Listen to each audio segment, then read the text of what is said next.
한 여성이 부엌에서 생선을 굽고 있습니다. 창문은 꽁꽁 닫고 환풍기는 풀가동, 그리고 옆에는 향초까지 피워뒀는데요. 하지만 얼마 뒤 쾅쾅쾅 누군가 집 문을 거칠게 두드립니다. 내 집에서 밥 한 끼 먹는 것도 두렵다는 여성. 대체 무슨 일이 있었던 걸까요? 자, 실제 사연을 당사자 특정을 이유로 일부 각색했고요. 내 집에서 왜 밥도 편히 못 먹어? 네, 사연자는 30대 여성이고요. 오래된 복도식 아파트의 맨 끝집에 살고 있다고 합니다. 그런데 어느 날 몇 달 전에 옆집에 새로 이사 왔는지 그 복도 앞에 뭐 어린이 자전거도 있고 유모차도 있는 거예요. 좀 복도가 좁아졌으니까 불편했어요. 그렇지만 이해하자 그러고 넘어갔습니다. 그런데 얼마 전에 시골 부모님께서 정성껏 수제 청국장을 보내주셨어요. 그래서 그걸 이제 찌개로 끓여서 맛있게 입에다가 한 숟갈을 넣은 순간 갑자기 문을 쾅쾅쾅쾅 하는 소리가 들렸어요. 문을 열어보니까 막 우락부락한 남자가 씩씩대고 있는 겁니다. 그러면서 저기요, 저 옆집인데요. 이거 너무 민폐 아닙니까?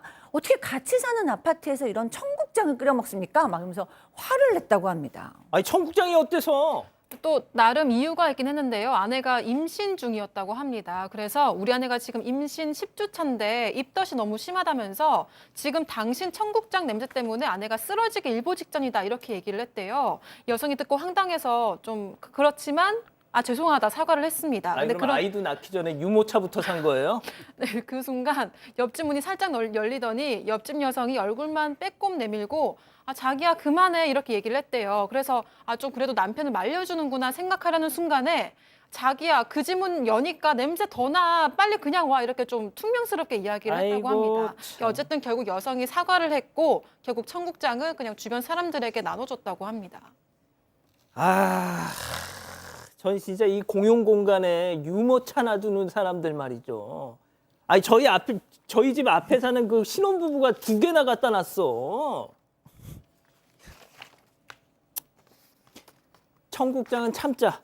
자, 이렇게 결심을 하고 며칠 뒤에 또 찾아왔어요. 옆집 그 팀장님처럼 생긴 남자가. 그렇습니다. 그 우락부락한 남자가 청국장을 안 먹기로 해서 안 끓였는데, 근데 이 여자분께서 청국장은 안 먹는데 갑자기 생선 맛을 느끼게 맛있게 생각이 드는 거예요. 그래서 생선을 이제 구운 겁니다. 구우는데 혹시 옆집 남자가 찾아올까봐 복도식 보면 창문 있거든요. 창문을 꽉 닫았습니다. 그리고 환풍기도 강으로 틀었어요. 연기 빨아들이라고. 그리고 그 냄새 잡아주는 향초라고 아시죠? 예. 물론 앵커님 모를 거예요. 향초를 태우면은 냄새가 없어집니다. 없어지는데, 그런데 좀 지나니까는 이번에 초인종을 누르는 게 아니고 쾅쾅쾅쾅 또 문을 두드렸다고 합니다. 남자면 두드려가지고 딱 문을 열었더니 남자가 짜증이 가득한 얼굴로 저번에도 부탁드렸지 않습니까? 제발 좀 집에서 냄새나는 음식을 끓이지 마세요. 생선 굽는 냄새가 온 집안을 풍깁니다. 이렇게 또 항의를 했던 거예요. 그러면서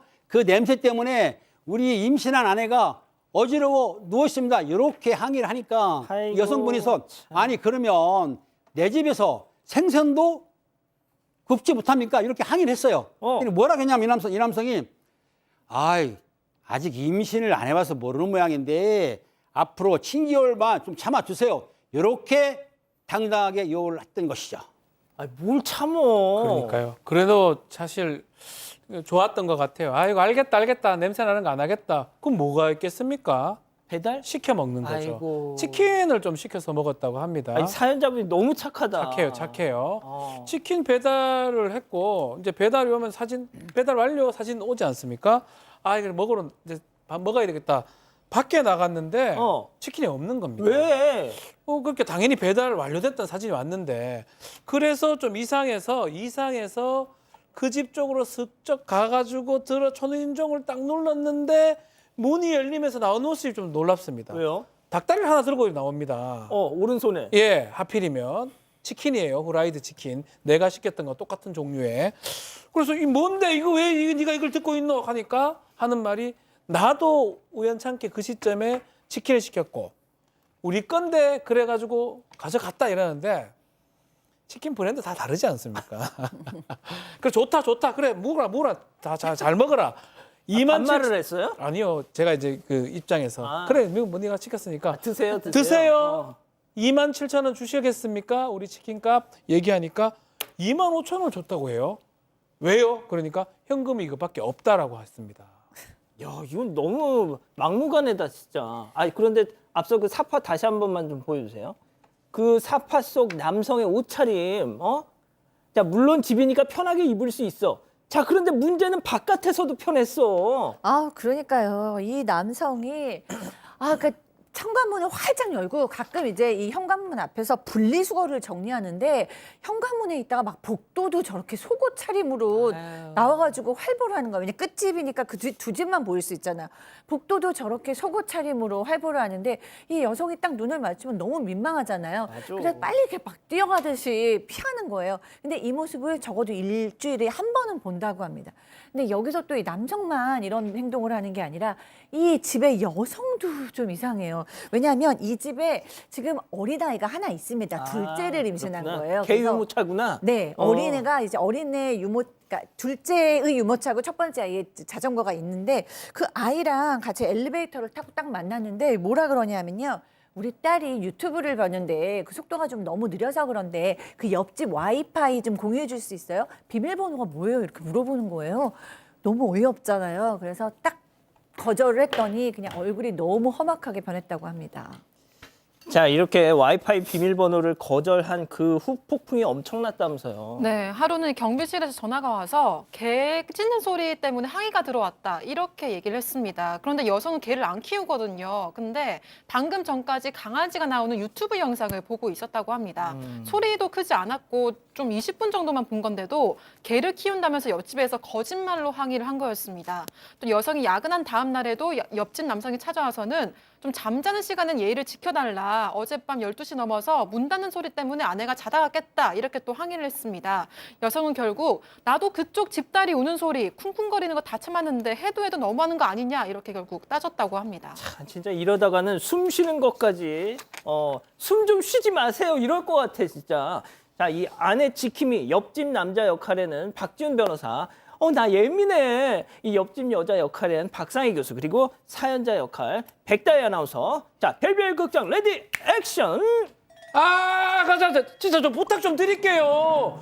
아파트에서 그 냄새나는 음식은 no. 민폐. 청국장까지 참았는데요. 근데 생선 라면도 못하게 하고 저 한 달 넘게 지금 요리도 못하고 있거든요. 참. 아니 천년 만년도 아니고 딱 7개월. 7개월. 그것도 못 참아요? 아니 음식뿐만이 아니잖아요. 유튜브도 보지 마라 하고 야근도 하지 말라고 하잖아요. 지금. 아이고 그 집 와이파이가 빵빵하잖아요. 유튜브는 진짜 잘 보이겠다. 그거는 좀 이웃끼리 좀 나눠 쓰고 뭐 이러면 안 좋겠어요? 저도 제 돈 주고 와이파이 달았거든요. 맨날 저보고 민폐라서 참았는데 이젠 진짜 저도 안 참아요. 참지 마세요. 아, 그렇습니다. 자, 여기서 오늘의 궁금증 짚어보죠. 와우. 자, 사사건건 트집 잡는 이웃집 부부 저보고 민폐녀라는데 제가 정말 그런가요? 자, 팀장님. 미패녀가 아니고요. 사실은 이 남성이 아내 사랑은 내가 뭐 인정할 수는 있지만 이렇게 옆집하고 서로 같이 살아야 되는데 이게 싫으면 아파트에 살지 마시고 단독으로 이사하세요. 그것도 안 되면은 별장을 얻어서 아내를 거기 모시세요. 이게 원칙이지 옆집 보고 그렇게 하면은 안 되는 거죠. 이 교수님, 이 공용 공간에 유모차, 자전거 내놓은 사람들 뭐 전부는 알지라도 네. 대부분 이렇습니다, 진짜. 네. 제가 진짜 저희 앞집에 말이죠. 한마디 하고 싶은데 혹시 이럴까봐 네. 그걸 참고 있어요, 제가. 너무 그러니까요. 짜증나. 네, 앵커님은 유모차에 딱 제일 예, 나 그거 미우시죠. 너무 짜증나, 진짜.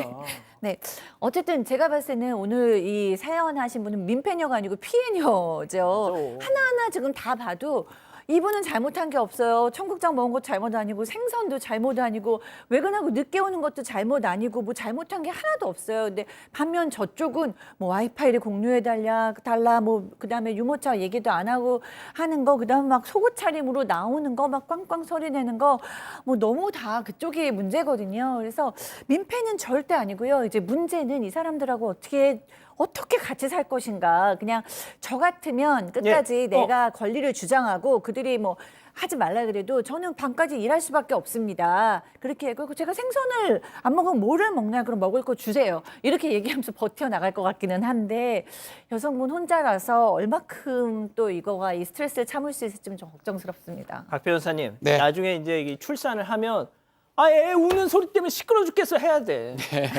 복수나 차원에서. 근데 이제 법적인 얘기를 뭐 할 건 아닌 것 같은데 민법에 상린관계라고 있습니다. 이웃 간에는 참을 수 있는 냄새는 참아라고 돼 있어요. 진짜. 사회상규상 참을 수 있는. 딱 정리되네. 야, 미국이야 여기가 한국이거든요. 청국장은 참아야 됩니다. 그리고 삼겹살. 생선 맛있잖아요. 생선. 삼겹살 맛있잖아요. 한국에서는 이 정도 허용 범위거든요. 우리가 먹는 거 아니겠습니까? 근데 예컨대 뭐 듀퐁 맞나요? 그 스위스 뭐 이런 퐁듀 죄송해요. 퐁듀 죄송해요. 화학회사인데. 그거 먹으면 큰일 나고. 미국의 화학회사. 큰일 나고요. 퐁듀 같은 이 냄새 좀 있을 만한 거 그런 건 모르겠지만 한국에서 먹는 거는 가능하다. 건드리지 말라. 상린관계. 알겠습니다. 자, 백다연. 네, 댓글을 보면요. 박연숙님, 세상이 정말 야박하네요라고 하셨고요. 하루를 소중이님, 단독주택으로 이사 가세요라고 하셨습니다. 그리고 무주님은 너무 착하면 호구로 봅니다라고 하셨습니다. 자, 퐁듀. 가족 여러분, 여러분들의 구독이 사건 반장의 힘이 됩니다. 구독과 좋아요 부탁드립니다.